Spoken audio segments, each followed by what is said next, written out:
Yeah, okay. The time is now 5:30 on Tuesday, December 2nd, 2025. And could you please read the order or read the roll call, please? Yes. Comstock. Here. Crombie. Here. Drangler. Here. Jacobs. Yep. Owens. Here. Rosas. Present. Baker. Here. Benedict. Here. We have quorum. Okay, thank you.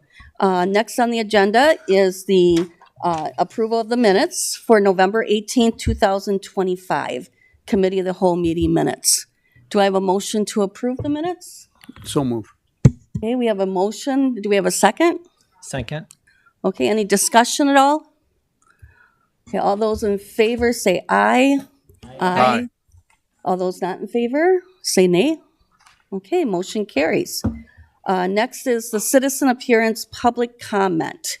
I don't have anything up here that has anything to do that's not on the agenda, but is there anybody in the audience or in the virtual world that has something that they'd like to bring up that's not on the agenda? Okay, we'll move on then. Oh, committee member reports. Do we have any committee member reports? Okay, Alder Drangler. Yeah, this is from the Transit Commission. So from the November 9th Transit Commission meeting, the commission unanimously approved the following statement. The Transit Commission and Bicycle Subcommittee members support the staff recommendations as outlined in their presentation and also support continuing with the two-side of the road sidewalk policy. Okay. So they just asked me to share that. Thank you. And council liaison reports at all? Member committee reports anymore? Mayor Stocker. Thank you, Madam President. I'm going to put Scott on the, can I put you on the hook for a minute, Scott, please? We had a housing committee meeting last night, excuse me, and I was very pleased to hear about the grant that we had from the Housing Supply Accelerator Challenge. Would you like to comment on that? I hate to put you on the spot. I was going to see you before this, but we had a meeting. Yeah, I don't have a lot of details on that. I'm not sure if Josh is in his office. I'm not sure if he's on the meeting. He may be. We'll have a little more detail on that. I know it's something that Becky's very excited about, and I think has, from what I hear, has potential to be quite a benefit to the city. Unfortunately, I can't on the spot here spew out all the details. I'm sorry, I didn't want to put you on the spot, but I'd be happy basically, to try to get some, for a future meeting. Oh, we have Josh here. Maybe he can help. Josh, could you come to the microphone, please? Yeah, I was just asking Scott about the housing challenge that we won, that the council asked to go out and try and obtain the grant, and we did. I was excited to hear Becky's presentation last night, and it wasn't until just now I've seen the part of the presentation. So would you like to comment on that briefly, please? Yeah, just briefly. As you may recall, about 6 or 8 weeks ago, the council authorized the staff to pursue this opportunity. And this is a type of technical assistance grant where we don't receive direct dollars from it. The provider contracts consultants on our behalf to do a lot of this work. And we're working right now with the League of Municipalities to determine what that program is going to be, the timing of it. And as of right now, it's looking like second quarter sometime we will have those activities, which will include a multi-day visit from a technical assistance team based out of Chicago is probably where they're going to be coming from, although they pull people from around the country. And they'll work with us to create a study of what we're going to look at. We're still working on narrowing down what that question is. The primary question that we had included in our proposal was we have housing projections from the county about what we expect the Sun Prairie to encounter in the next several decades. How would we accommodate that? Where would we accommodate that? That's a question that we hear a lot, and I know the Housing Committee is interested in. So the technical assistance team would be tasked with helping us understand better how would we accommodate that number of housing units per year. What would that look like over the next couple of decades? There's some kind of questions that are related to that we may attempt to get in there as well, depending on what they think the scope will accommodate. Thank you very much. Yeah, and it'll take into consideration a lot of factors like, how much room do we have to expand within our 13 square miles?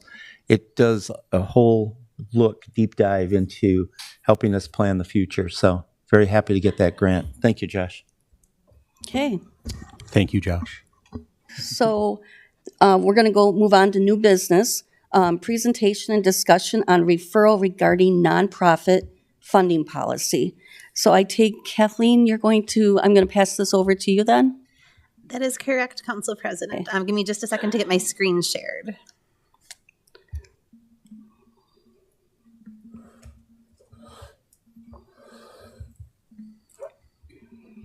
I do want to say I'm glad that Alder Comstock brought this up, because I think right before COVID, we had requested to do something similar to this. You had. That is actually very timely and kind of leads me into this. We did have the referral from Elder Comstock. I went back and looked at historical records from my department as well as an on-base, and there was a referral to do this in 2019, beginning with the 2021 budget, but obviously we became very busy with other things during 2020, and I think that kind of got pushed to the side.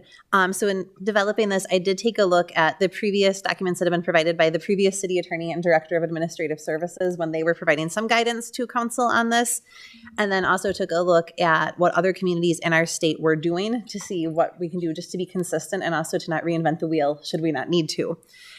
So the main goal with a nonprofit funding policy, if we choose to enact one, is to make sure that we're consistent with Wisconsin's public purpose doctrine, and then make sure that we've also got a mechanism to address both our ongoing funding as well as future refunding requests that come in from area nonprofits. And I do want to stress that although we have a long-standing historical practice of funding nonprofits in our community, there is no requirement under the law for the council to do so. That is a choice that is well within your legislative discretion, but it is a choice and not a mandate. So in talking about the public purpose doctrine, this isn't specifically enshrined in the Wisconsin Constitution, but it's a long-held policy in Wisconsin. There's over 100 years of case law on this issue that say that the expenditure of public funds must serve a public purpose. So in other words, if we're going to be spending taxpayer dollars on something, it should be something for the benefit of the general public.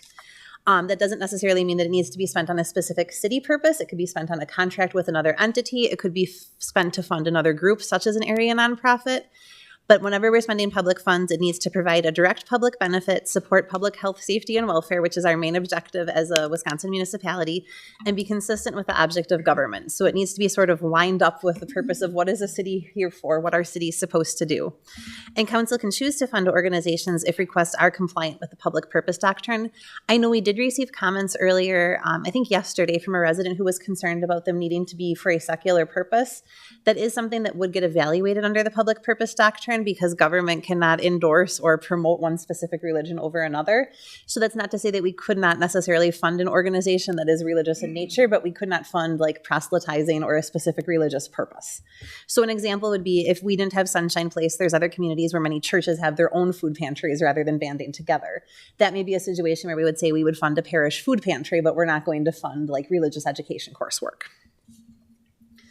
So in taking a look at the proposed funding policy, the first thing I did was kind of set out who the eligible organizations would be. So I put down a 501c3 or equivalent because there are some groups that do excellent and important work within the community that have different tax status than a specific 501c3. They would need to be operating in Sun Prairie or directly benefit our residents. So one example of that could be the Boys and Girls Club, which does have a facility here, but this isn't their main point of operation, nor were they always here. It would need to align with the strategic priorities of the city. So again, first and foremost, public health, safety, and welfare, but then also those key priorities that council established and then reinforced earlier this year. The request would need to meet a public purpose, and we would also request that the organization have a track record of programming success and accountability. So we wouldn't necessarily want to start with funding a group that just started this year and we were going to be their first source of funding. We're looking for somebody who's already kind of got an established history and a record of being able to provide services in our community.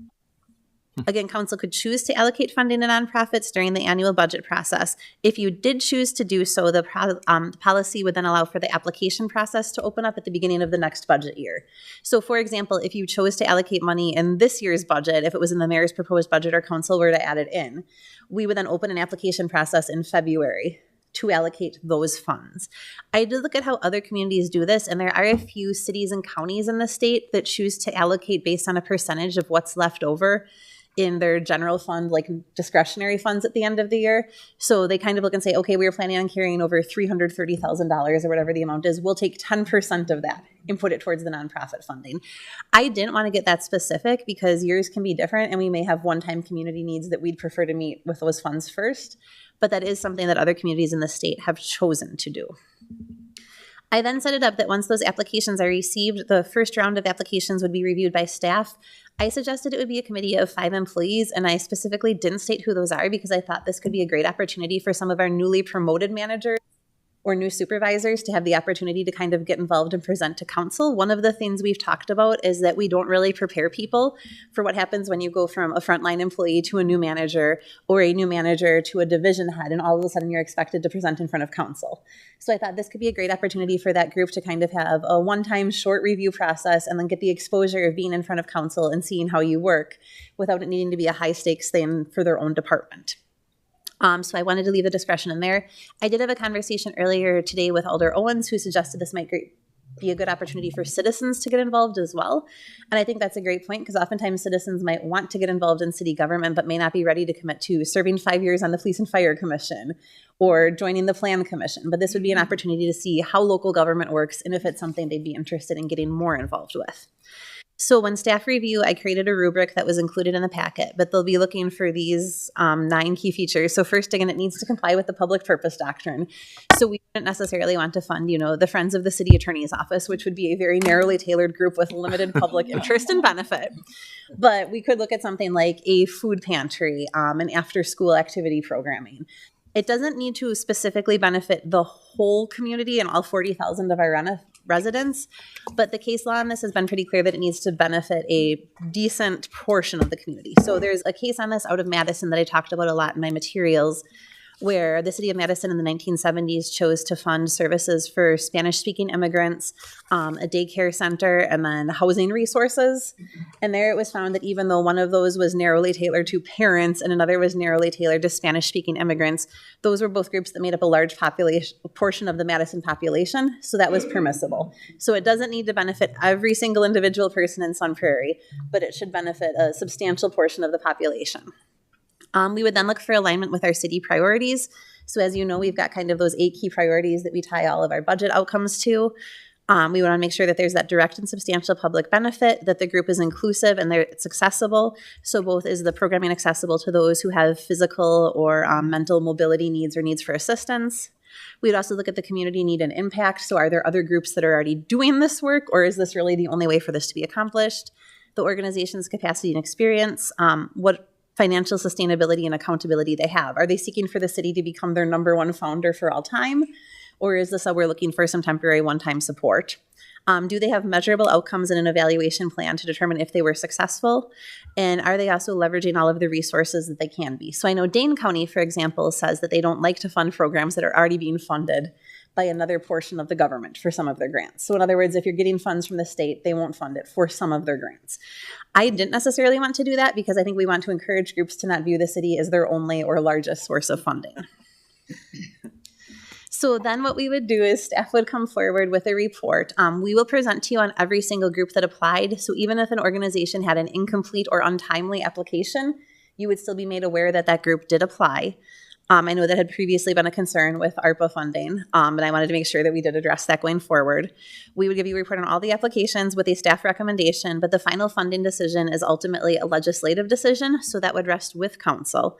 I would encourage you to kind of evaluate what the staff would put on the staff rubric and then go through those questions that were laid out in the packet in terms of figuring out, is this something we should fund? Because I recognize when these groups come forward, we rarely look at something and say, oh, this doesn't look like something that's important or that matters to our community. All of the groups that come forward are doing good, important work that benefit people in Sun Prairie. But I think that will help you evaluate, where can we get the most bang for tax dollars if you choose to make this investment? And how can we make sure that we're using some sort of standardized set of factors to make sure that each group gets a fair shake at getting funding? And then we would also require all of the awarded organizations to execute an agreement with the city that would specifically outline accountability measures and outcomes. I think a great example of this is the MOU we did with community schools. A few years ago, we set Alder Benedict's request to kind of outline specifically, hey, we're funding you and we're happy to do so. This is important. These are families that need that extra connection point with the community. But can you show us how you're connecting with them, how often you're doing it, and what measurable outcomes you've had from that? Just to talk a little bit about our historical funding allocations, in the current proposed 2026 budget, we've got 4 nonprofit groups that we're proposing to fund, community schools, Colonial Club, Sunshine Place, and Prairie Music and Arts. I would recommend that for these ongoing groups, if you choose to adopt the policy, we would sunset the funding agreements with them either at the end of the 2027 budget year or whenever their agreement expires, because some of them are slightly longer than that. And then those organizations would have the same ability to compete for funding during the funding process. And if they weren't successful, that also gives them sufficient time to realize they may need to seek alternate or additional funding sources above and beyond the city. I know this is probably one of the more controversial portions of this policy for some of you because we've got very long-standing funding relationships with some of these groups. But I wanted to prepare for you what I thought would be the most defensible, clearest policy in terms of how to apply it, and you're always free to make modifications.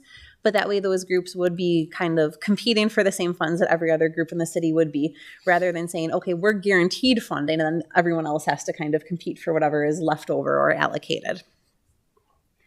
So next steps, I do not need you to take any specific action on this tonight. And in fact, I would like us to take some time to do additional review of this. I know several of you have read this already and given me some feedback, but we also have another big item on the agenda tonight with the budget. So I wanted you to have ample opportunity to review this and discuss it. We're also planning on sharing this with our current funding partners. So those 4 organizations that I listed, as well as the Sun Prairie Library Foundation, because we're still engaging with them as we go through the library new build project. That'll give them time to provide feedback to you and you time to review and provide feedback to us at the staff level.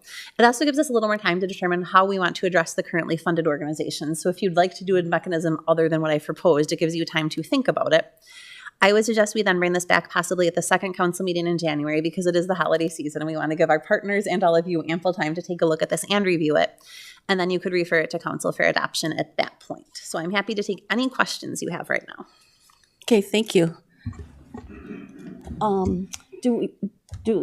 Alder Owens, you have a question? Yes. Okay. I want to make sure that I understand the policy implication here.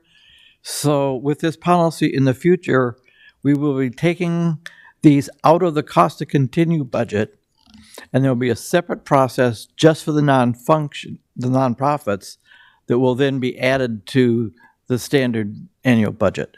That would be my recommendation, and the reason I structured it the way I did, rather than have each of them come forward during the budget process with an initiative, is I think that can be very difficult because, again, everyone who comes forward presents a compelling story. I don't think I've ever seen a nonprofit come before the council and present on something where none of you were looking at it like, why are we doing this? Why would this matter?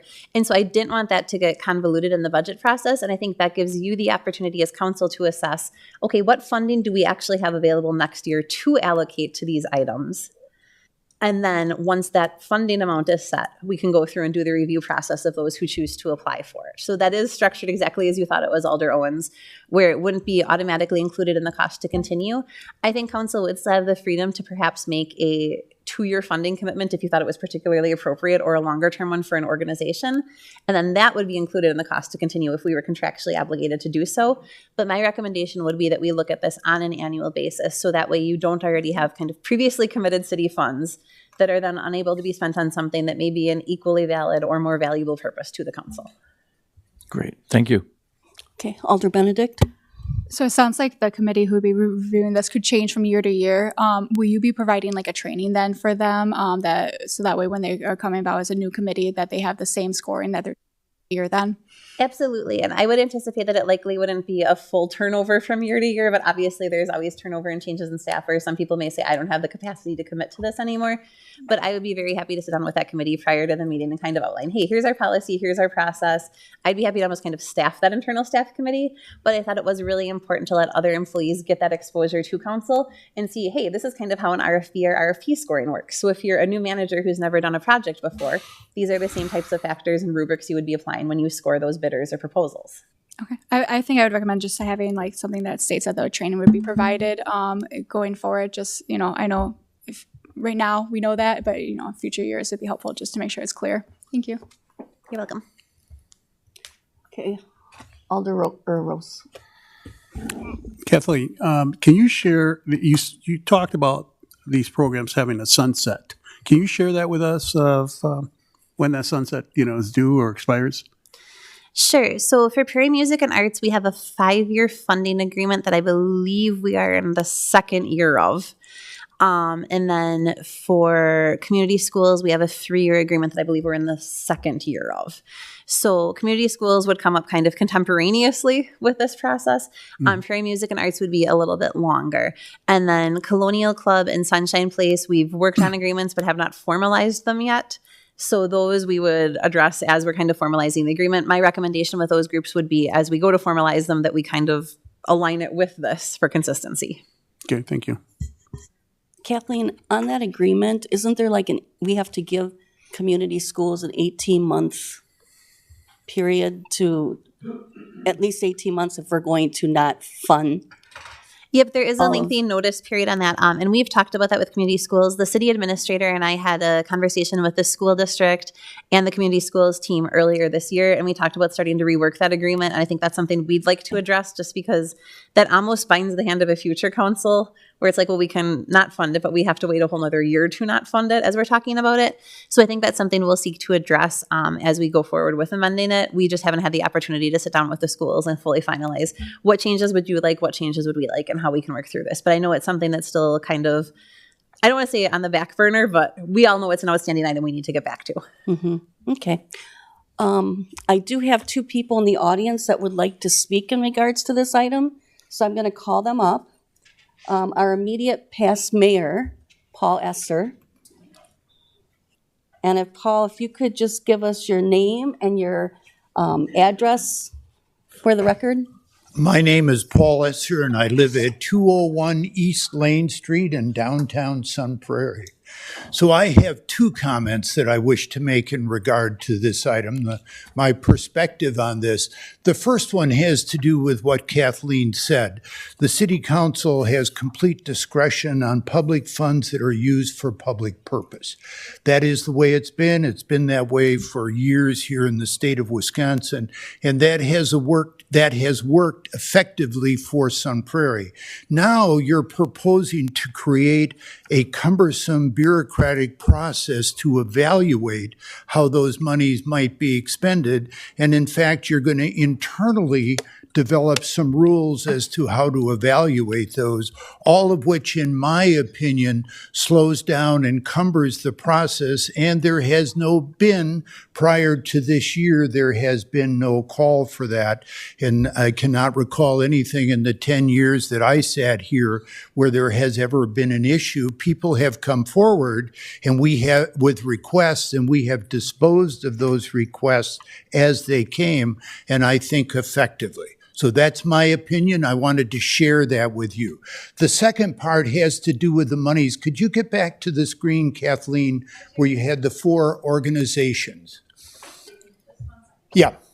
So in the one I want to talk about is the Colonial Club. So before I do that, let me make it abundantly clear I am very biased towards the Colonial Club. I have been involved with their operations since 1977. I worked for many years for a company that was instrumental in the beginnings and the funding of the Colonial Club and all the buildings that were down there. I have in years past served on the Colonial Club Board of Directors. I think I'm coming on to the Colonial Club Board of Directors again, but this process does not seem to run in a smooth process. So I think it's going to happen, but it has not to this point. And as mayor, I spoke to this issue of the Colonial Club numerous times. And here's my perspective on it. The Colonial Club started way back in 1969 when communities did not have senior centers. Hard to believe, but in 1969, the seniors that had come out of World War II, the 40s and 50s, were now coming into their senior years, and the numbers were growing.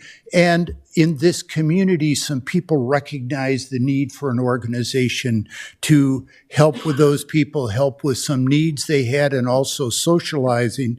And so the Colonial Club was chartered as a 501c3, a nonprofit corporation.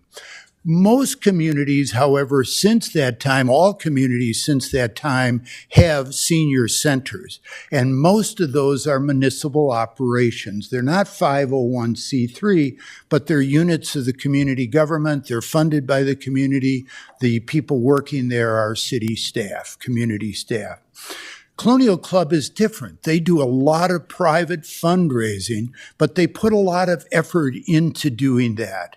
This money that the city has been allocating to them, and every year that I was mayor, I included a $10,000 increase in their budget because I thought it was important to us to maintain the financial viability and stability of the Colonial Club.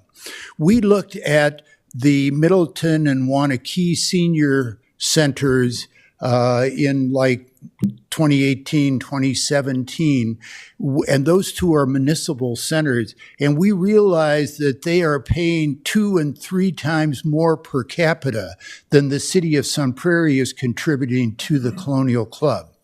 So when you look at these numbers, and you're talking budgets these days, and it's a real touchy issue for you, I don't want you to think that $260,000 you can just do away with, because the Colonial Club needs that. And if it went away and they said, hey, we can't maintain this anymore with our private fundraising, it is going to fall to you and all of us in this community to make the Colonial Club a municipal operation. And then our costs are going to go up 2 to 3 times what we're doing now.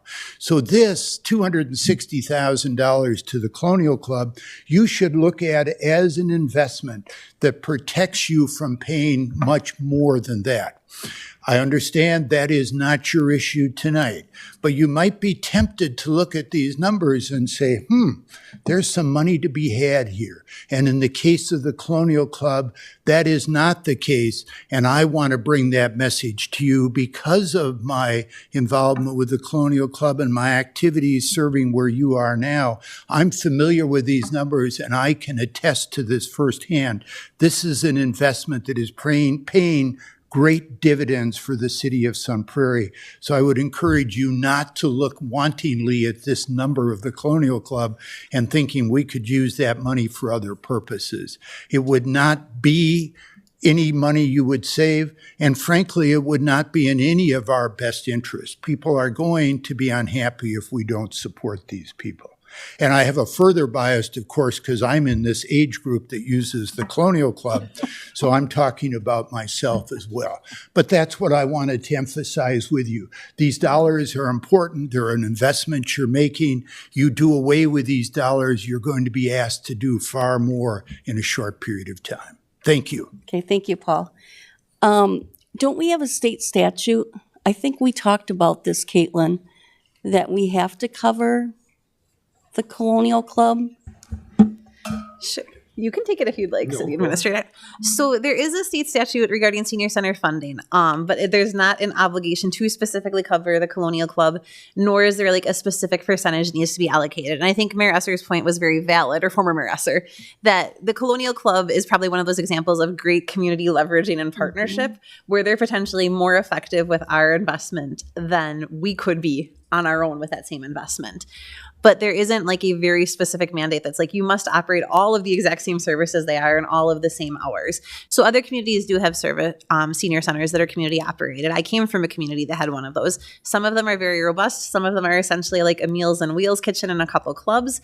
Obviously, our seniors have clearly shown that there's a demand in Sun Prairie for the robust programming that Colonial Club offers. And I think it's probably pretty unlikely that they wouldn't get funded under the proposal with these criteria. But it is something I wanted to point out, that is currently where the funding is allocated, because I know that's something that's often talked about is like, well, shouldn't that go to the Legion? Shouldn't that go to some other senior organization? And that is 100% your decision to make.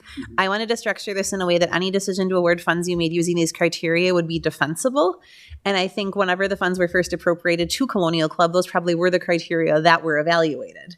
It's just historically been in the cost to continue since then. Okay. All right. Next, I have Teresa Stevens. And Teresa, if you could give us your name and your address, please. Yes, Teresa Stevens, Executive Director for Sun Prairie Public Library Foundation, 1350 Linwood Drive, Sun Prairie. So I have a few notes for you. First, under the staff report, I want there to be a clarification under the historical nonprofit funding by City of Sun Prairie. There was an exclusion noting an allocation of Sunshine Place that was previously made by council for their new building, as well as the partnership agreement with the Library Foundation for the Library Edition, or ARPA dollars. I had several people read that and get feedback, and it sounds like we received money or we received an allocation, not reading it separately as our MOU, where in fact the Library Foundation is giving you money for your building. We want that to be a little more clear in the future and have that updated. It was really frustrating to kind of be looped in as having received funds. We did receive ARPA dollars. Those were federal government dollars. Those are not monies coming from the City Council General Fund, as many other entities have received. And so we want to make sure that that is very clear, both here and in the public.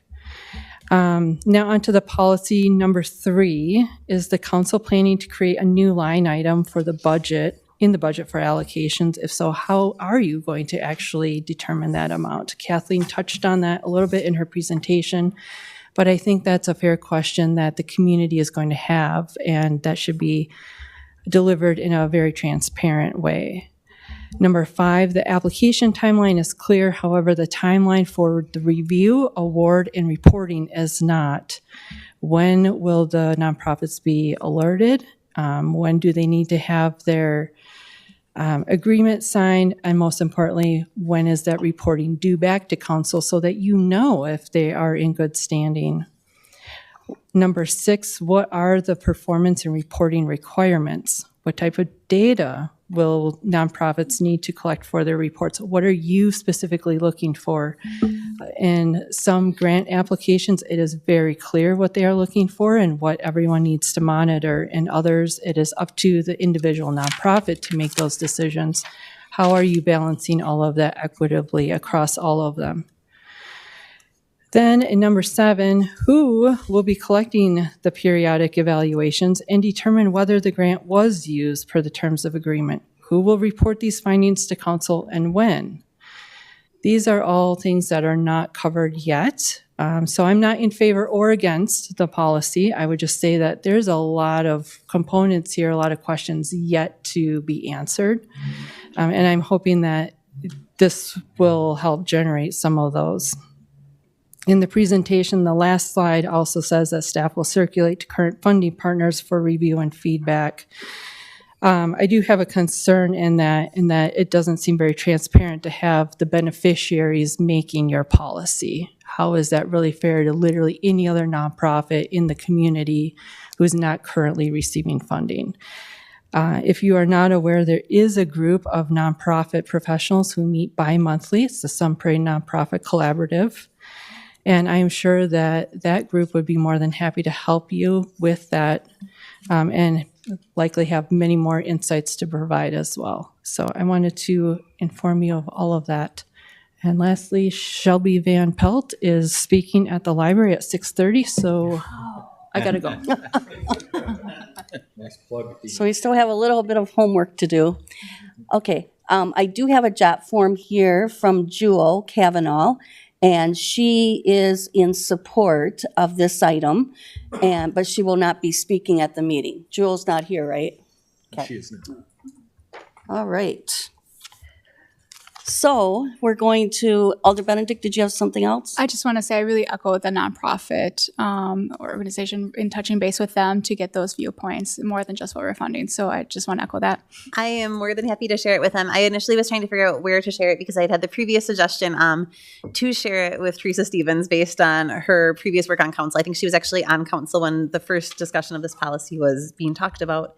But I also wanted to make sure that our current partners do have the opportunity to weigh in part because I want them to know that this is something you are discussing as council, so that if this is passed and they're later told they need to reapply for funds that they may have been counting on, it doesn't come as an immediate surprise to them. But I am more than happy to reach out to Ms. Stevens and get contact information to share it with that group. Okay, thank you. Okay. So, moving on, we will go to consideration, discussion, and possible action on a proposed referendum ballot amount. And I'm going to take that, I'm going to have Aaron take care of that. Yep. Thank you, Madam President. So I did include a memo in your Committee of the Whole packet. As you know from our previous discussion on this matter on November 4th, we need to kind of formulate a process moving forward for the referendum as far as what amount and what is all to be included.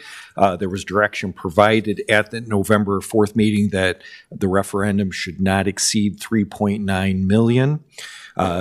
We have since further looked at the organizational chart that we presented to Council November 4th, made some minor changes to that proposal, but are confident in the savings that could be achieved both with the health insurance premium sharing as well as the reduction in the number of executive level staff, that we could achieve the $3.5 million amount for the cost to continue. With the remaining $400,000, we felt that those funds, it would be difficult to get through a 3-year period without any investments in public safety, police, or fire. And so we used the $400,000 difference between the $3.9 million and the $3.5 million cost to continue amount to add some additional public safety staff. So 2 firefighters, 1 police officer, and some LTE wages. So for those firefighters, as you know, about 45% of our fire department is paid on call, and they're making $12.50 an hour doing so. And so we are not obviously paying a competitive wage, and we heavily rely on that, those individuals to provide a significant portion of our fire service. So that's the proposal we put together. It does encompass the elimination of the Director of Community Development when that planned retirement occurs, Director of Public Services. Obviously, the individual in that position moved on to another position, Director of Parks and Recreation and Forestry, would not be rehired, and the Media Center Director position, although that's not specifically tied to the referendum. Currently, that's funded through the PEG fees, but as some of the council members that have been here for a while know, the PEG channel fees at some point, and that point will be 2027, will not cover the full cost of the cost of that position. And so we're obviously not including funding in this proposal for that position to continue on. So that's how it connects in. Even though currently it's covered that way, we know in the future it will not be. And if the position were to continue, it would need to be incorporated some way into the tax levy or other funding like fundraising or sponsorships or whatever, that ad sales, whatever that might be to fund it. But in this proposal, that position would not go into the referendum funding, although it could, just like any other position could. So that's our proposal. Obviously, this is not the only option.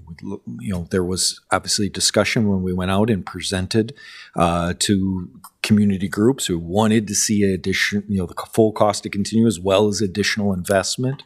But unfortunately, the survey did not bear out enough community support for that to move forward in that direction. So this is the administration's proposal to try to have a successful outcome in April, but it's not the only outcome, potential path forward. There could be multiple paths forward. We just wanted to do our part and present a potential path. The other part I wanted to mention is the organizational chart is not directly involved in this, but obviously the outcome is The purpose of bringing the organizational chart forward was not to have the council have to navigate the operational issues of who reports to whom and which position is more important than other positions. It was to memorialize this proposal. It was so that we could show our work to the community that these positions were no longer there and that the city would operate organizationally in this fashion. So it wasn't necessarily this box should be higher than this box or this box should be in this location. It was more to say, this is how we show our work as to how we get to $1 million less in cost to continue. Because residents will have known from the survey, cost to continue was 4.5 million. Why are you saying now it's 3.5 million? We need to show our work. And so that's what our attempt in the reorganization was, to show our work. Here is how we get there. There was also, I know, some comments that you received. Each department still has a director position to it. So in the case of Park and Rec, for example, there was a comment that Park and Recreation, unfortunately, would not have a director under this scenario. Yes, it will. There is a Parks director and there is a Recreation director. So there are heads of those departments, so that will continue. There just won't be a department head, as we had it in the past. But there will be department leaders in each of those organizations. So I guess I wanted to make sure that that part was clear, is that we did not leave departments without proper leadership in how we've structured this. There was redundancies in the current system, which produces value. We talked about that a little bit on November 4th, a situation where, just as a reminder, Scott Kugler, for example, our community development director, there was a time where the economic development director left in January and the planning director left in April. In that scenario, we just say, Scott, keep running your department. We won't have that redundancy in the future. If the planning director leaves, we'll have to look to, principal planner or some other type of redundancy versus a, director and a division head.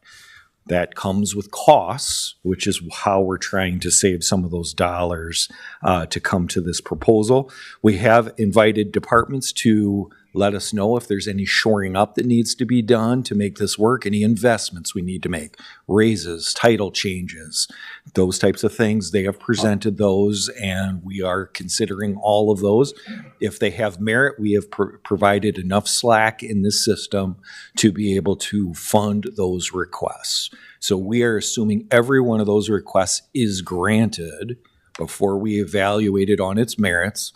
We'll evaluate it on its merits and determine if we can reinvest those dollars into those departments to shore anything up, to make sure that the department continues to function.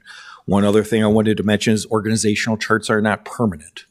The current one has been developed over my time here. This one could change over my time here. This is simply our proposal to try to assist in how the ballot language could shape up as we move forward. So I'm hoping that long explanation, which I apologize for, maybe heads off some of the concerns regarding our proposal, but happy to answer any others. And again, it is one option of many. Okay, thank you, Aaron. Before we bring it back up here, I do have people in the audience that would like to speak about this item. My first person I have is Bob Yokish.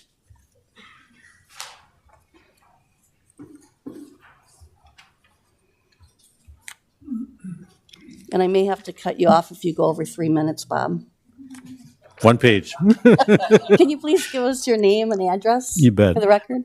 My name is Bob Yokish. I live at 301 Crossing Ridge Court. I'm not sure why I had to write that down, but I'm here to encourage you to support the proposed 2026 referendum. I personally like the services the city provides to the community, and I believe the community supports these city services. We have strong public safety, including police, fire, and EMS. We have an excellent park system. We have roads that are rated high by Sun Prairie citizens. We have an excellent library. Our community likes these and the other services provided through the city budget. During the 5 years I served on the city council, city property taxes increases averaged 4.2% for the average Sun Prairie home. This was done despite the price increases which followed COVID. The problem we face is that the state set up an artificial limit on how much we can grow to meet the needs of a growing community, and that makes no sense. In order to keep Sun Prairie as nice as it is, we need to pass a referendum. Communities across the state are faced with the same problem and are also forced to go to referendum. All the city is asking is to be able to increase funding by the cost to continue and a small increase in public safety.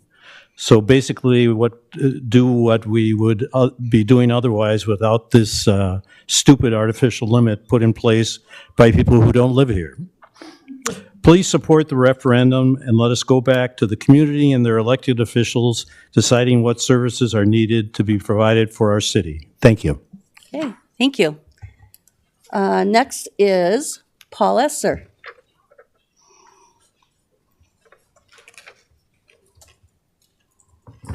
And can you give us your name and address again? My please? name is Paul Esser, and I live at 201 East Lane Street here in Sun Prairie. If the guitar shop wasn't there, you could see my condo building from here. So I also want to speak about the referendum. As Bob said so well, the referendum is required. It's something that has been forced on you as the city council to deal with. And you have been grappling with that over the last few meetings or last few months. And I have sat here as I've heard you discuss this, and this evening you have some more information from city staff. So city staff, as Aaron says, is giving you a perspective on how you could proceed with this referendum. But the referendum is really yours, and what you're going to end up doing tonight is you're going to take ownership of it from here on in. It's going to become your referendum. You've had a lot of discussion. You've had made comments on what's been done. Staff has come back with some new information, but I have not heard you ever talk about how do we get this referendum passed. So what I've heard you do is package up some proposals, primarily budget cuts due to benefit changes and some eliminating some staff positions. But that in itself is not going to get the budget passed. You've got a survey, or the referendum passed. You've got a survey, and the survey was generally negative, and they didn't care much about anything that you were doing, but that has been interpreted as meaning that you need to cut the budget. And you've got to listen to that survey. You sent it out. We as the city owned that survey, and you've gotten 2,100 responses, and they're saying, we don't support what you're asking us for. You now are sitting here, and yes, you've got a way to decrease the budget. I don't know if it's all sustainable, but that's in your hands to determine this year and in future years. But that's all you're coming back to the community with. Now, thank goodness, the staff is proposing that you add some public safety positions on there. Police officer, 2 firefighters, and some LTE wages that are needed. Now, if you ever want to question that survey, the place I'd start is about the lukewarm support it gave police. It said 46% of them would support police services, increasing those. That is unheard of. Those police services should be 60% or more at least. So I think there's an attitude problem going into there. So if you only take the survey results and say it's telling us to lower the budget, I don't think that's going to get to the heart of the problem. I don't think that in itself is going to get that budget passed. The April 2026 turnout for the election is going to be small. Won't be like a November election. You all know that. It's going to be limited. And those people that show up from there can be influenced by what you're doing here tonight. And what I want to encourage you to do is look at that group of people and make sure that you recognize all the people that are going to come out and vote, or that you want to have come out and vote. When the school district wants to build a new school, they don't pass a referendum just for that school.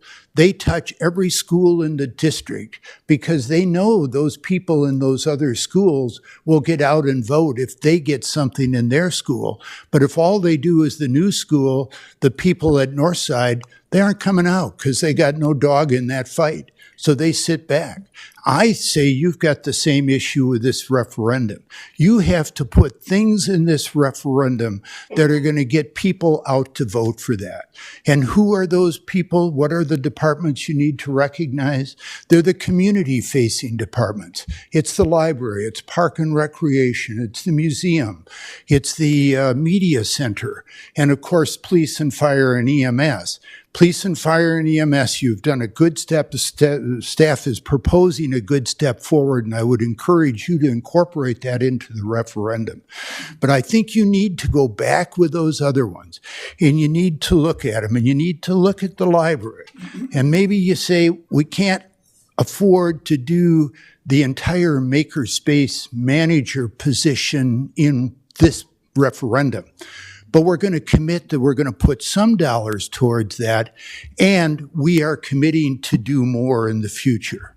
And the same thing with the aides that are in there that they're requesting. It's a bigger building. It's going to be more people. Make an effort to include some of those people in there so that those Friends of the Library Foundation, and all the people that use the library in Sun Prairie feel that they have a part of this referendum and they want to come out and support it. Parks and Recreation, the same thing. The director that left was a master networker in this community. So you've got Friends of the Parks, you've got the Friends of the Neighborhood Navigators. Those people are all engaged on these parks issues, and now that director is gone, and you're proposing to eliminate this position, covering it through some other directorship steps, but the people hours to work are lost out of there. I think you need to make some commitment to those people, to the parks and recreation, that this is something you need to do at the moment, but you're going to restore some of this funding over the years ahead. And with the museum and the media center, Paul, you can't. I have to thank you. I think we get the point.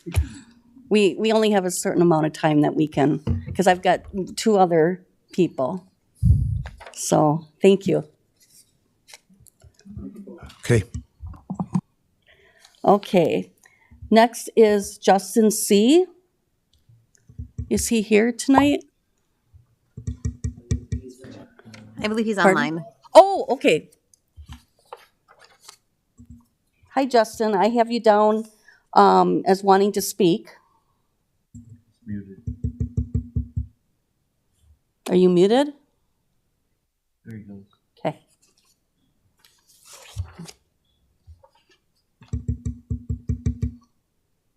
And Justin, could you give us your first and last name and your address? He's still muted. Yeah, but he can hear me.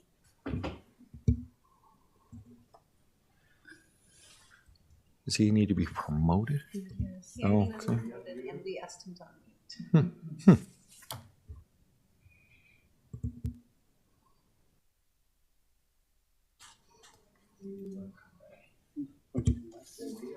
Okay. Mr. Cumley, I believe you might need to unmute yourself.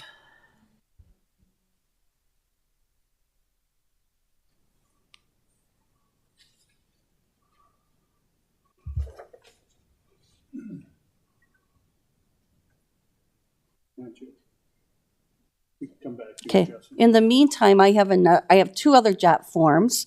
I have one from Alexander Robertson at 204 Dewey Street, and he is not here tonight, I don't think. And so he will not be speaking at the meeting, and he opposes this item.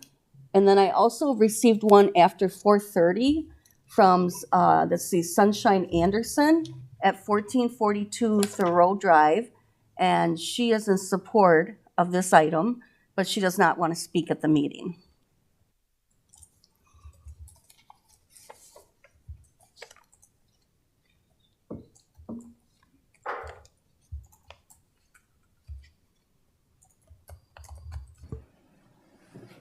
Oh, sorry, Madam Chair. I believe it was a different, unless I missed another jot form, but I believe it was a different issue that Mr. Robertson was opposed to.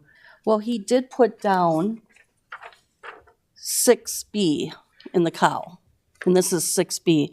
But a lot of the information that he did give was more for the council meeting, I thought. You know what I mean? Yeah, 'cause his message seems to be talking about the reorganization. Right. Okay. Mhm.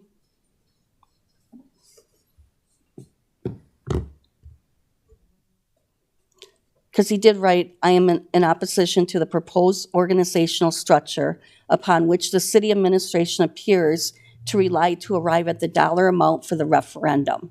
First, I believe an organizational restructuring for one of the 25 largest cities in the state should occur with deliberation and significant staff input. That does not appear to have been the case. Further, what appears to be a haphazard restructuring has resulted in significant turnover, draining our city of institutional knowledge and expertise. This should set off an alarm for city staff and the council. Finally, I'm concerned that shifting the media center under communications and sustainability under chief of staff is misguided. This was not the recommendation of the ad hoc communications committee, as city leadership has suggested.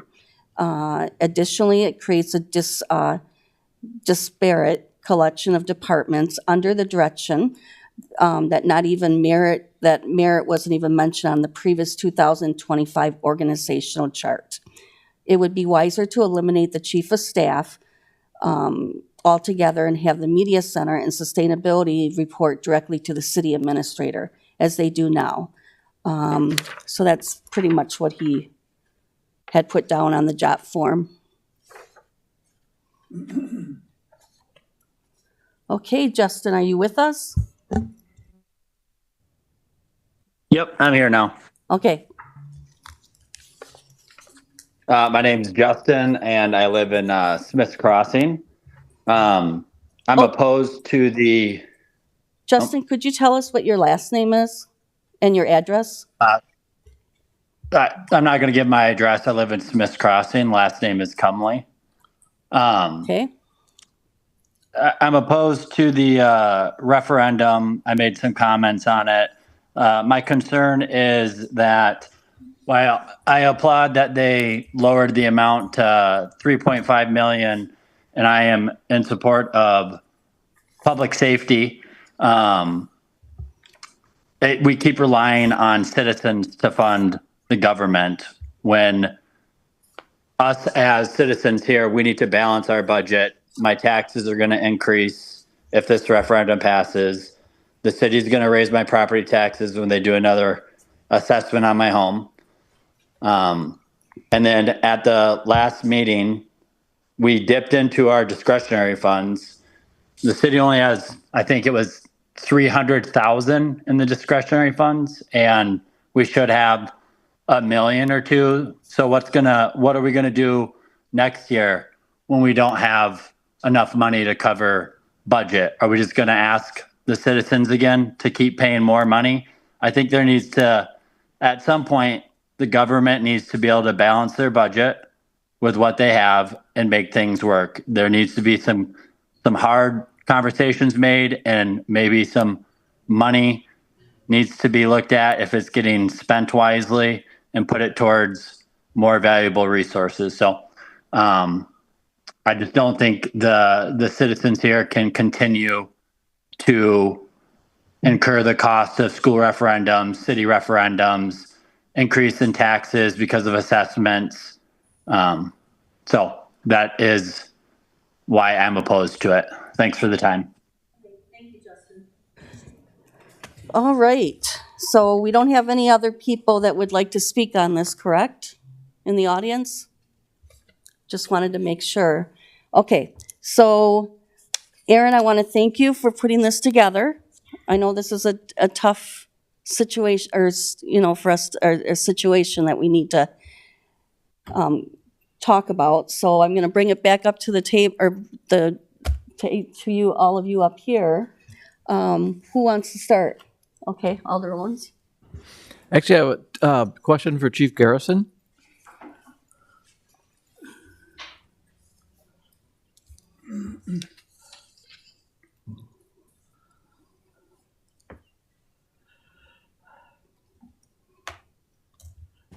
Yes, sir. So in the narrative, in the request for the 2 additional firefighters, it concerns me, or I don't understand it, but it says the specific positions would be 2 firefighters to provide minimum staffing on all shifts. So is that to say we currently did not have minimum staffing on all shifts? No, we have 6 people on 2 shifts and 5 on another. What I'm trying to do with that, one of those positions is even up the shifts. So we have 6 on each. We need to start cutting into the staffing because as was stated by Aaron, 45% of our staffing is being done by paid on call. This is not sustainable, and we need to start cutting into that. The other person would be a firefighter, and he would assist, and I think you were very interested in this in the Bureau. Right. Great. That was just the clarification I was looking for. Yes, sir. Thank you. Okay. Anybody else have anything? Alder Benedict. After listening to some of the comments, specifically former Mayor Esser, I was thinking more about the library, and I've received a lot of comments. Just we've expanded and feeling like we are staffing it as the expansion is going, and concerns for that, whether or not it's right now needed. We're still building, and so excuse me, sorry, peanuts got to me. Whew. But having that ongoing commitment of, as we're expanding, making sure that we're able to serve it properly. And I'm just kind of curious if not in this, talking about this referendum, like what's the plan for staffing to sustain a expansion of that size to ensure that it's being served, the public is being served adequately at that location? Yeah, it's as of right now, there's no proposal to add library staff. So as you know, we have expanded the library, doubling its size, but have not added staffing specifically for programming, only building maintenance and custodial services. That was something we had hoped, as you know, with the referendum being a larger amount, that we could add, I believe it was 2 full-time employees at the library and 7 part-time was what we were hoping to be able to add. Obviously, we would need a larger referendum amount to be able to achieve that than the current 3.9. But obviously, there's concern again with survey results and what is achievable with the community. So that's obviously where the council comes in. Okay. Alder Owens. Alder Benedict, I could provide you with some additional information. I'm still in fairly close contact with folks at the library, and knowing the position that the city is in financially, they've pivoted, realizing that they probably will not get funding this year for that maker space position. They're developing a program to create volunteers and actually do some training of volunteers who will hopefully collectively provide the kind of supervision and so forth needed for that space. And actually, I will be one of those people. Yeah, I'm also, I'm aware of that. I'm planning to be one of those people as well. So I agree, but I'm just thinking through that, and goodness, sorry. And thinking about how we can't always rely on volunteers and unpaid work as well. For, we have this expansion that we've planned, and, our solution shouldn't be, we're going to count on others to be the ones to, allow those facilities and those operations to continue. unpaid. It just me as my core belief of what people should be paid for their work is how I view it in our society. And I'm just trying to think through right now if there's a way that staying under this 3.9, I'm just, grappling with that, to be honest, and sitting here with that and thinking that would also draw people of my age to the polls as well. Because I know a lot of people my age with young kids use the library constantly. You're always there.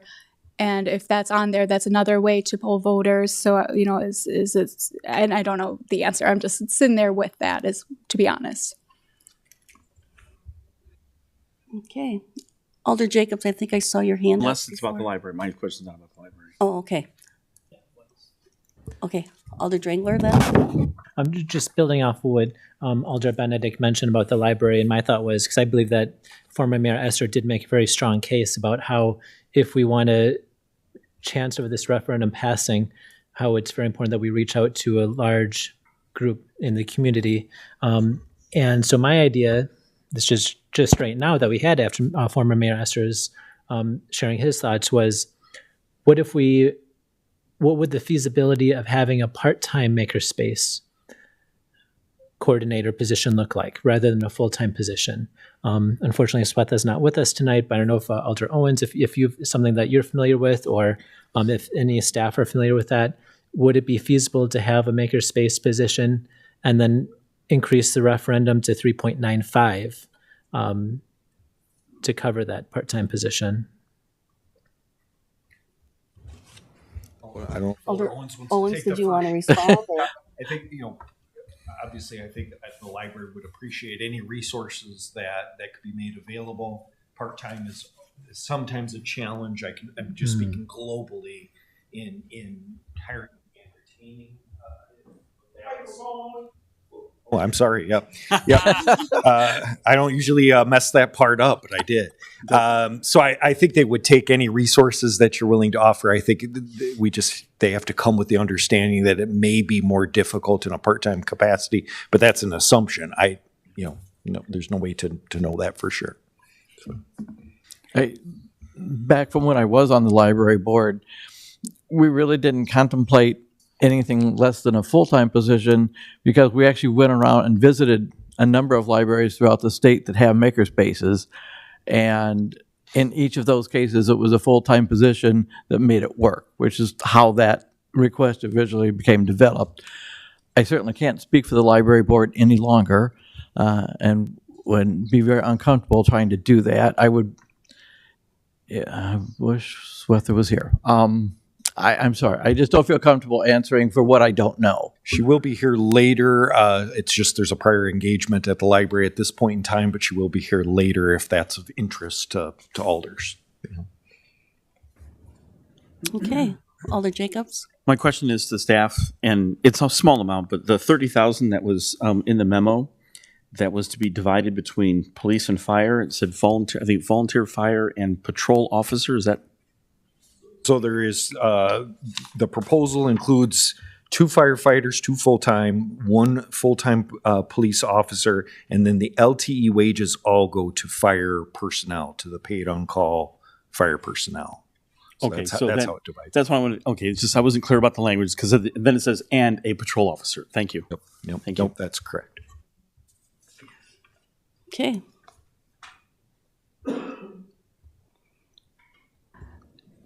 Anyone else up here? Alder Benedict? January 20th is the last time that we are able to make a decision on this. I mean, I know you want it earlier, but I'm just confirming that's the last date that we are able to. That's the last official meeting date. I believe the actual ballot date is like the 26th or 27th, but that's your last official meeting date, of your regular meeting.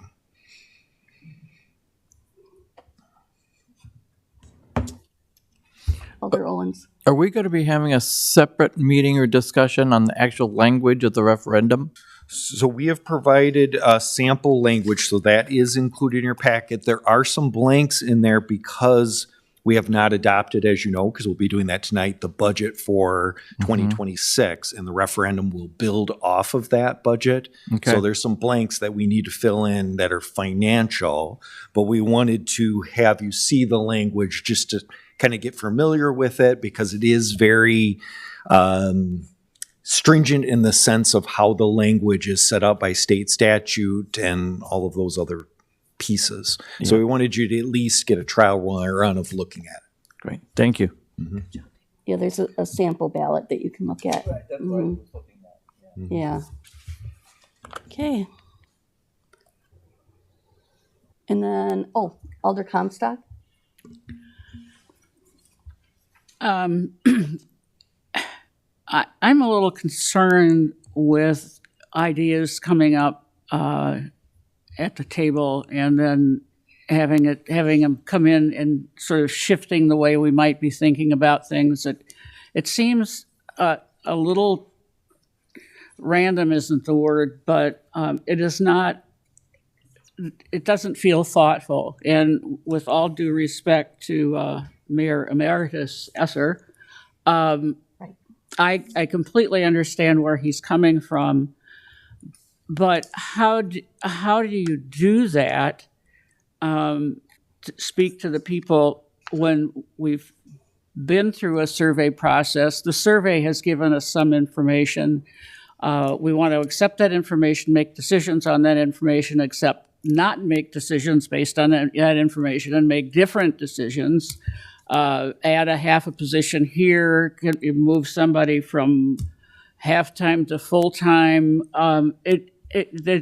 I'm seeing and feeling like we've got little bits and pieces of things here that are not coming together to make a whole that is healthy for the community. I needed to say that because it bothers me and it makes it very hard for me to make a decision here with this.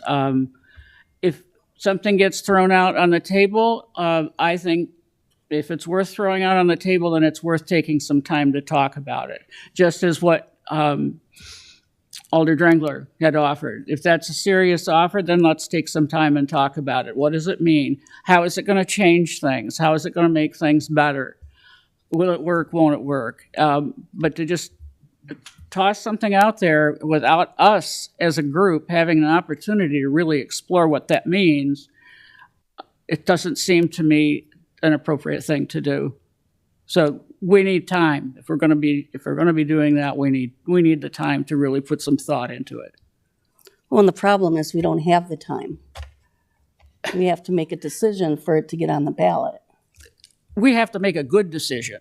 Mm-hmm. We have to make a good decision, and I guess I'm feeling like we're not making a good decision. We're just making a decision because things have been tossed out there. And I'm not saying just tonight. I'm saying all along the way that's what's been happening, and I'm not comfortable with that process.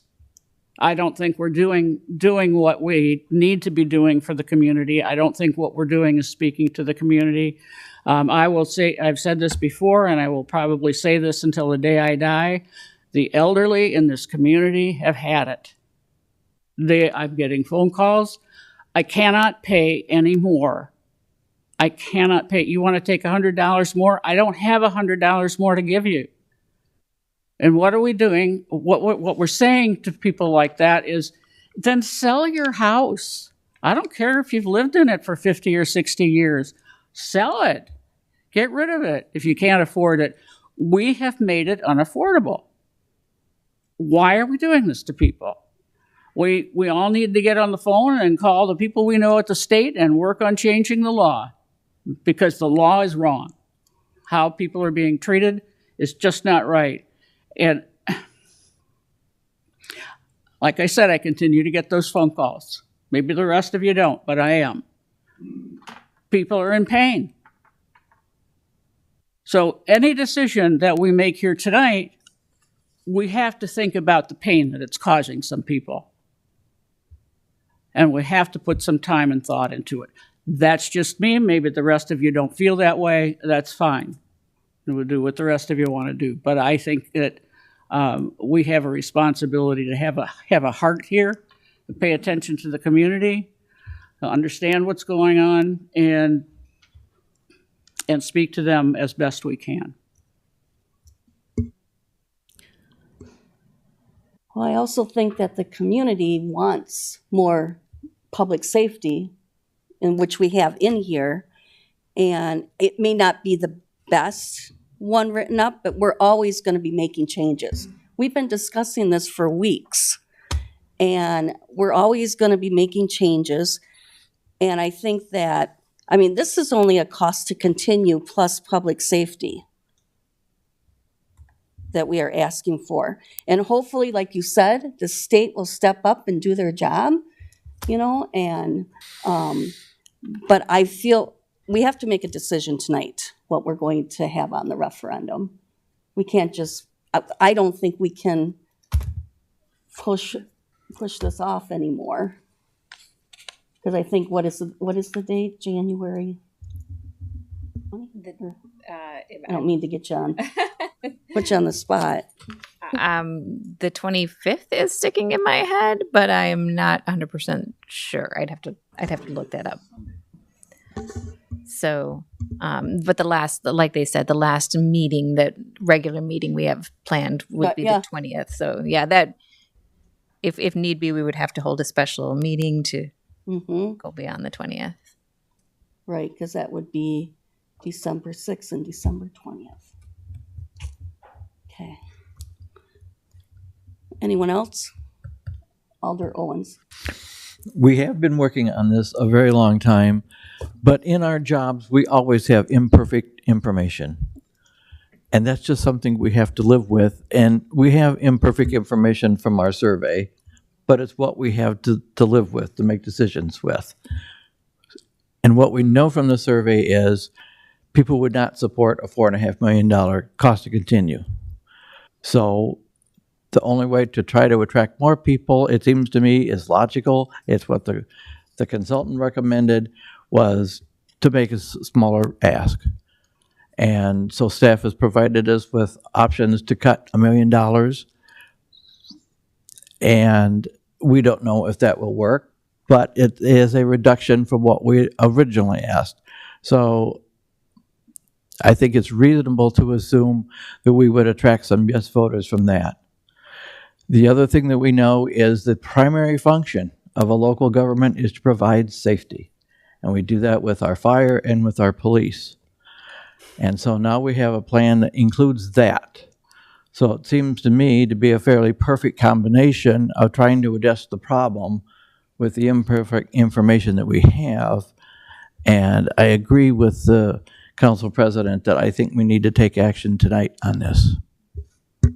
Okay. Anyone else? Oh, Alder Comstock. I am not taking exception to the issue of safety. My comments are on the process that we have gone through. And for example, when it's brought back here that we cut $1 million, we go from 4.5 to 3.5. Is that right? Yeah. Well, then all of a sudden we're 3.9. What? How did we get there? And I think you came forward with cutting $1 million, right? And then all of a sudden we're not $1 million, we're 0.6. I guess that's kind of what I'm talking about. It has nothing to do with whether or not police and fire are or are not important. It's a bigger decision than that. Police and fire certainly are important, but I also remember we started out with this, we're not going to be adding any positions. And then we turn around and add a half here, and then we're adding here. So what we're doing and what we're saying don't seem to be matching up, and that's my confusion. Yes, we need to approve it. Let's go ahead and approve it, but I think that has not been, from my perspective, it has not been a process that gives a lot of comfort when making a decision about it. Well, and the 3.5 million was component one for the cost to continue.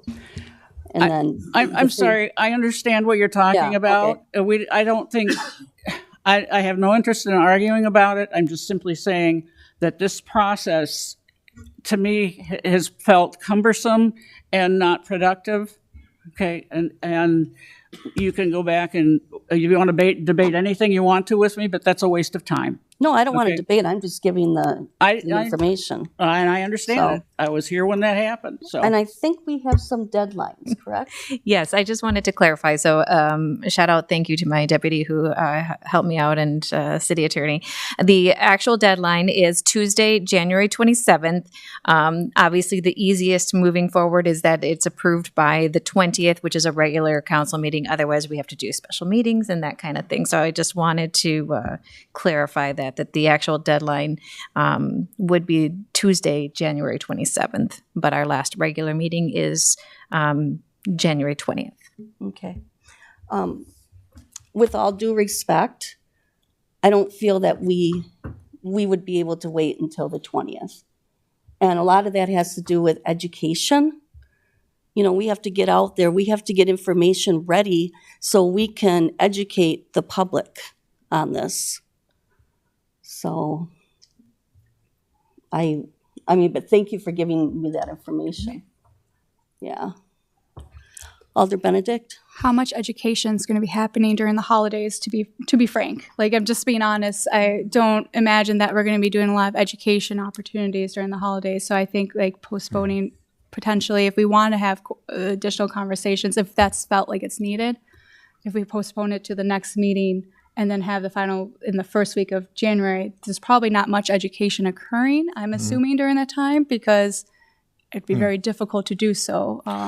But maybe I'm wrong. If you have a plan that there is education that's going to be occurring, then let me know. Yeah, our plan, Alder Benedict, was to have the campaign materials, once we know what the referendum amount is and what's going to be included, we would use December to put together the campaign, so the materials themselves, and then January we could hit the ground running with getting those materials distributed. So that was our thought process. Again, this is not the only option to move forward as far as this proposal. It is not the only way to conduct the community education. That's just what we wanted to lay out for you to consider. If the time for consideration is more important than the execution time, meaning, actually executing it, we understand that. Just let us know the direction. But that was how we were going to proceed. The reason the item's back on the agenda this evening for a decision is that was your November 4th direction to us. Come back with 3.9 million at the December 2nd meeting so that we can execute the plan. But we understand timelines change and thought processes change. That's why you have all the information that I hope to make an informed decision on how you'd like to move forward. And I just want to say, the reason why I'm kind of pausing on the library, and I'll just make this short, but my generation, statistically, is the first generation worse off than our parents, right? That's just statistically. And the sentiment that I often hear from people my age is that we're the ones that have to take the hits a lot on different things to support, and we're more than willing to do so. The library is something that I think my generation it's coming back of being really appreciative. You see the Prairie pages, just an example of, books and trying to find that third space that's not work or home that we're able to go to is something that my generation is really trying to connect with, and more public connections. That's why I'm sitting here like, how can we draw people my age who often don't vote in this election to the polls? So I appreciate that thought. And I think, these discussions are important so we can come to, a good decision. And I don't mind us having this debate a little bit and having these conversations to ensure that when we do decide whatever the language is, and if we, decide tonight, I'm fine with that if that's, the majority. But that's where I want us to, dive into and have that conversation, have time to process it as well. But if someone wants to make a motion to pass tonight, go ahead and make a motion. I'm sorry, you made a motion to what? If someone wants to. I see. Okay. If someone wants to make a motion, go ahead and make the motion. Okay. Alder Comstock? I'm going to move that we approve the administration's proposal for the referendum and direct staff to finalize ballot language for approval at the 12/16 council meeting. Second. Okay, so Can we you have a repeat? motion and a second. Can you repeat that so that we all know what we're voting on? Or discussing, I should Yes, say. moving to approve the administration's proposal for the referendum and direct staff to finalize ballot language for approval at the 12/16 council meeting. Okay. All right, any discussion on this?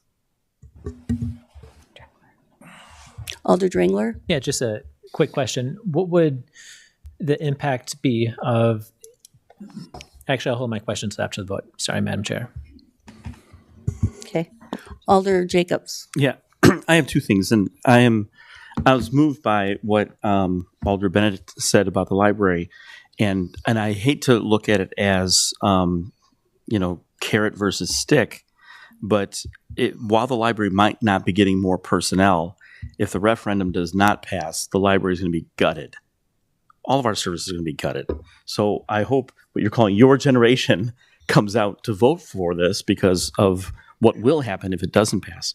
But I do want to say something about the 3.9, because I know Alder Comstock was here, so she recalls how this all happened. And this is not meant to be a debate, but it made me realize that maybe some other people who are watching are not aware how we came to 3.9. So if I can just very briefly, it was originally 4.5, and I think 3.9 is a compromise because some people, like Alder Baker, wanted to keep it at 4.5. Staff had recommended 3.5. And then I think, to my memory, we were fine-tuning around 3.5. And I had the idea, I'll take the responsibility for this, that it looked like what the staff were going to add was going to come to 3.6 or maybe more. And I didn't want us to cut something just based on that small amount. So we said we'll give the latitude to go up to 3.9. Honestly, I would not have been surprised if we'd come in at 3.5 or 3.6. But recognizing, I understand, having read the memo, that we are short-staffed with police, we are short-staffed with fire, and if we don't add those things, then we're facing a worse problem 2 or 3 years from now. And then also, for the sake of passing the referendum, it doesn't hurt to add fire and police on the referendum. So to my memory, that was 3.9. Anyone else have a different version? Okay. So that's just for the audience at home. Thank you. And I'll be supporting the motion. Okay, Mayor Stocker, did you have something you wanted to say? Yes, thank you. Excuse me, going around. Thank you, Council President. I think everybody up here understands that time is not on our side. And I guess my question is, by not approving this tonight and moving it to council tonight, what are we gaining? What is going to happen in those 2 weeks? As our city administrator said, we need to get our marketing plan together as soon as possible and hit the ground running right after the Christmas holiday. Looking at the future, by the middle, March 15th, I think is when the absentee ballots go out, something like that. We don't have a lot of time to put together that marketing plan, and we need to decide, I believe, tonight, unless we hear a valid reason for waiting 2 weeks, what are we going to do in those 2 weeks? If we don't have our plan together tonight, we might not meet that deadline to get that information out to the people. And if we don't inform the people, they may not vote the way we want it to vote. So I hope that we decide if it's not going to be tonight, if we're not going to decide tonight, then tell me what we need to do between now and 2 weeks. I have not heard anything. So thank you. Well, and I'm hearing the plan for the library, that we would like to see something on the referendum that includes library funding, so, right. Mhm. Samantha's not here. That's where my pause is, to be honest. But let's vote. I mean, that's just, again, I'm willing to vote for this, to be honest. I'm just sharing. The proposal is to move it. Is to move it tonight. To December 16th. December 16th, not tonight. Oh, I misheard that. Yeah, the actual Yeah. ballot Alder would be approved Comstock. on No, because it's the final language is to be the 16th, right? So it's Yes. us to move it past how for you guys to do the language for the 16th. Am I wrong? Alder was Benedict, orig- we will be drafting the language based on what you decide this evening with all the final numbers for the 16th. Okay. So, but we will know what your direction is, right? We wouldn't expect it to substantially change for sure. Okay, thank you. And that was the motion? Yes. Yeah. Mhm. Okay. Alder Comstock and then Alder Rosas. I put the motion out on the floor to give us an opportunity to debate the issue because it takes a motion and a second to open up debate. One of the things that you can do, as far as I know, is if there's something you want added or taken away, amend the motion. And if you want something with the library, amend the motion to include that. Okay, Alder Rosas.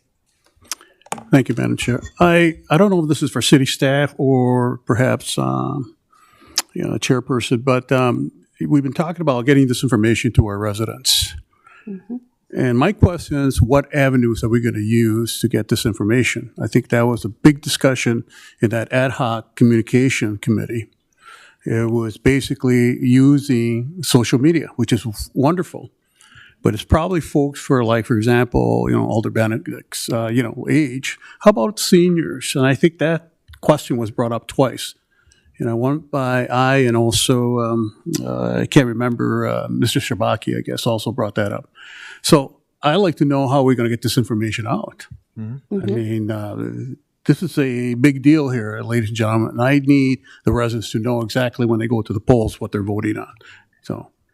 Yep, I agree. So I don't know if city staff wants to tackle that or, Yeah, we're happy to discuss that, Alder Rosas. So we did include in the memo some of the items that we specifically wanted to call out.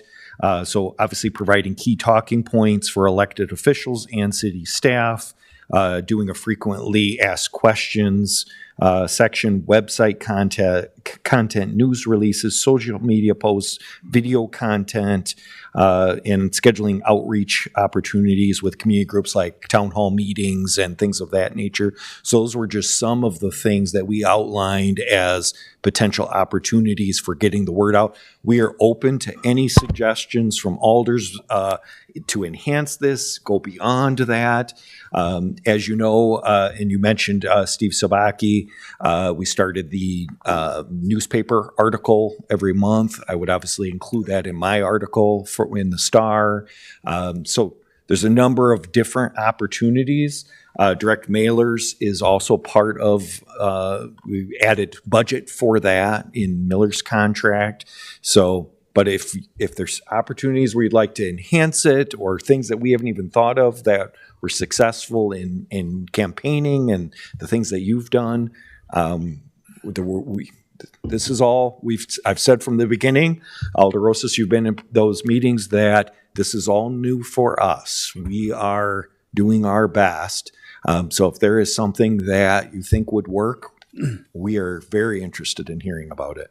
And I'm not blaming anyone here, Aaron. I'm just wondering how we can get all this information to everyone.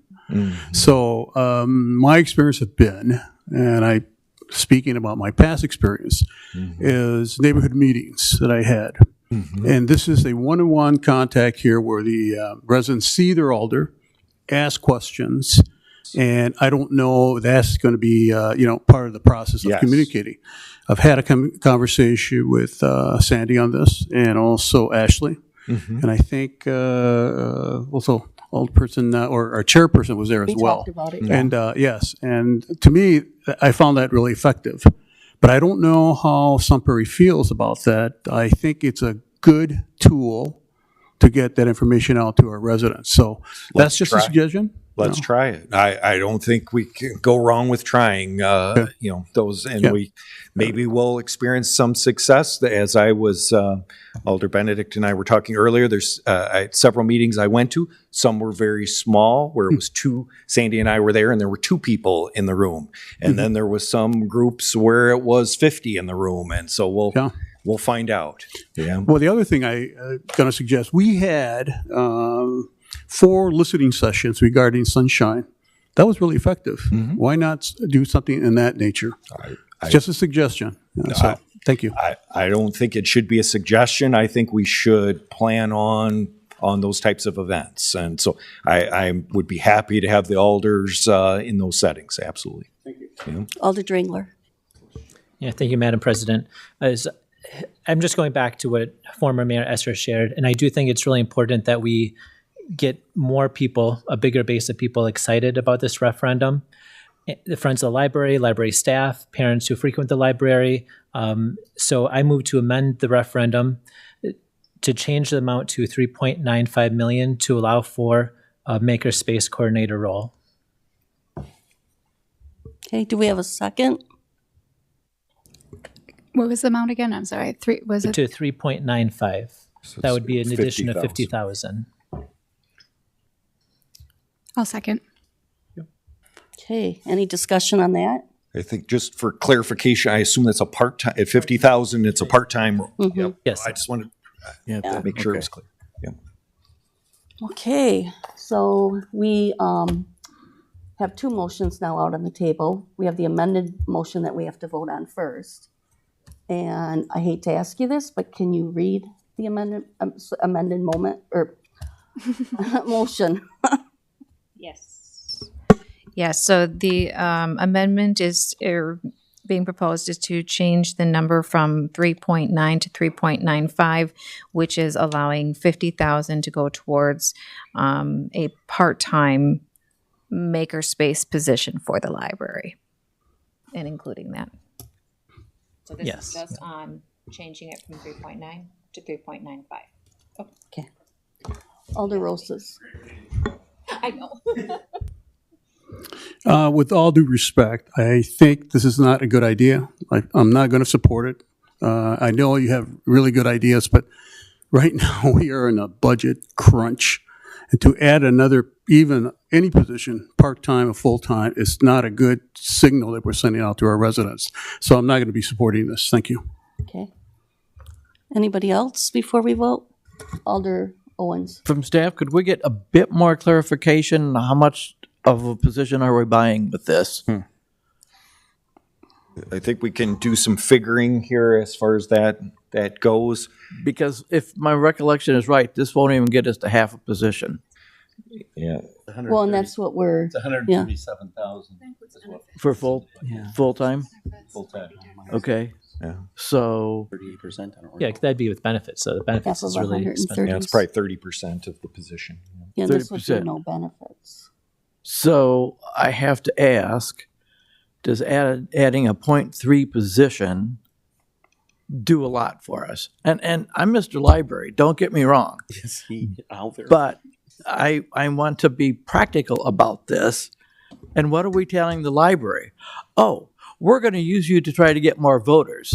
That's very transparent. And I think disingenuous. So Okay. Alder Dringler. yeah, so I also really believe in the makerspace coordinator position. It's not just to get more voters; it's that we can use the space that we've invested in. I go to the library with my kiddos; they would use it. So just be very transparent. I would use the makerspace position. I also know, talking to other parents, other people who use the library, they tell me we built this beautiful space, but there's this empty room where we're applying this makerspace. So I do believe in the makerspace position. This isn't just to get additional votes. Okay. I was going to say exactly what Alder drank, which I think that's an advantage to, help support it, but that's not the reason why I made a motion during the budget season for the makerspace. I've been advocating the makerspace since I've been on council, so this isn't just a one-time thing for me either. I have the numbers calculated. So a part-time 1,040 hour a week position would not be eligible for WRS or any sort of benefits from the city. It would cost about $42,000. 42. 42,000. Because you just have to pay wages plus FICA and a little bit of. 50,000. Yes. So, And that's in 2026 budget terms, so the 50,000 should be sufficient in $2027, which is what we're talking about for this position at part-time.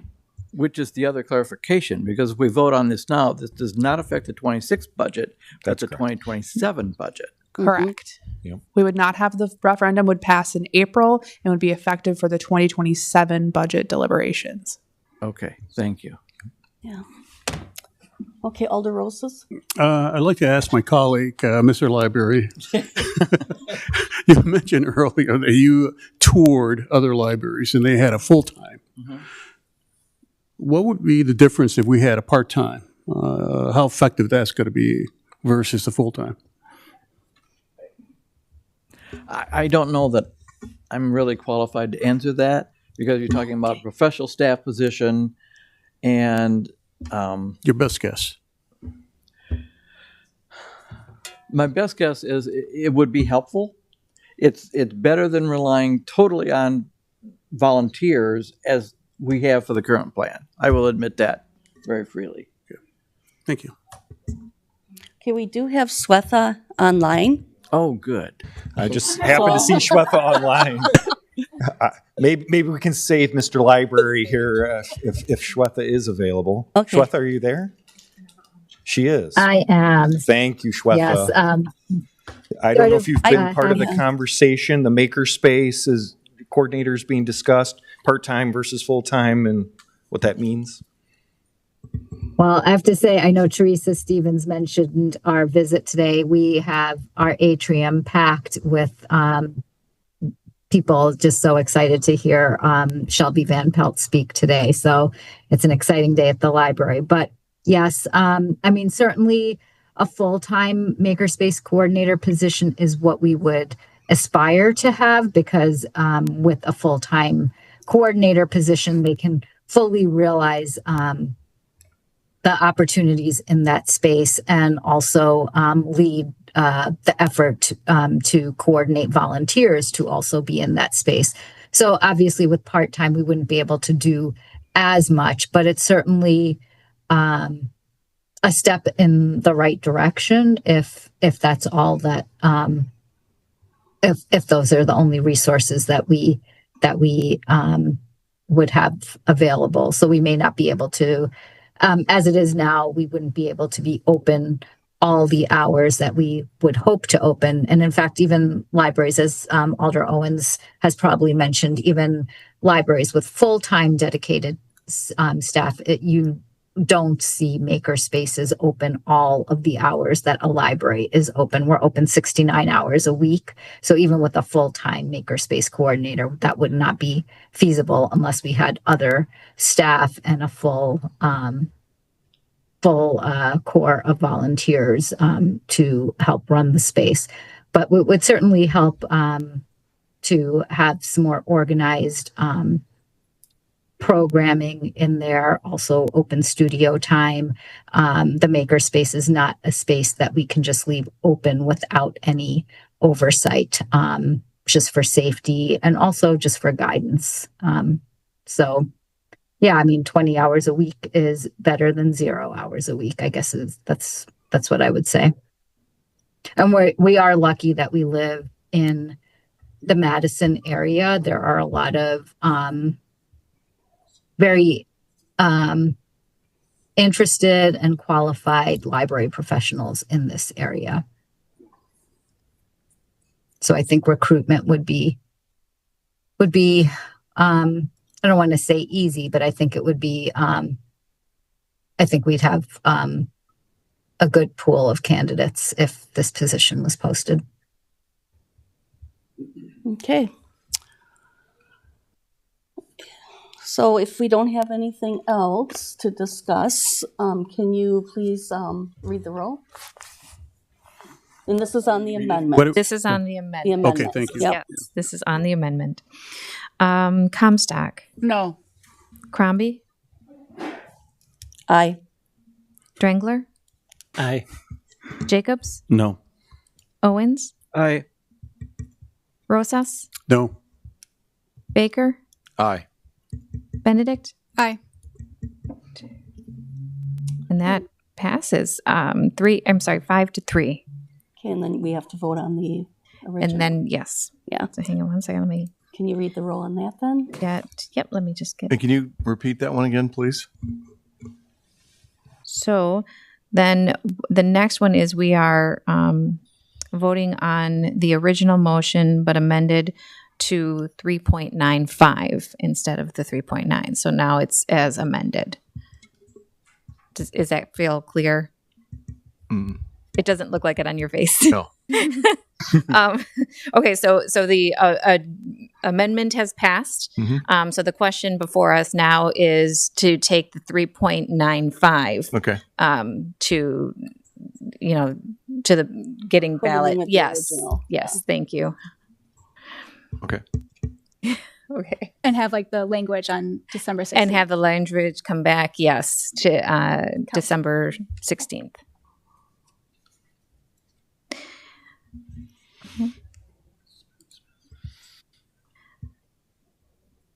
Comstock. Aye. Crombie. Aye. Drangler. Aye. Jacobs. Aye. Owens. Aye. Rosas. Baker. Aye. Benedict. Aye. And that passes 8-0. All right. Thank you. So at this point, we do not need anything else, or you don't need anything else from us, correct? Nope, that concludes this matter. Thank Okay. you, Madam President. So report of the council president, I have nothing at this point. Report of the city administrator. I do not either, Madam President. Okay. Do we have any referrals? Okay, do I entertain a motion to adjourn the meeting? Second. All right, so we have a motion to adjourn and second. Any discussion? Those in favor say aye. Aye. Aye. Not in favor say nay. Okay, meeting is adjourned.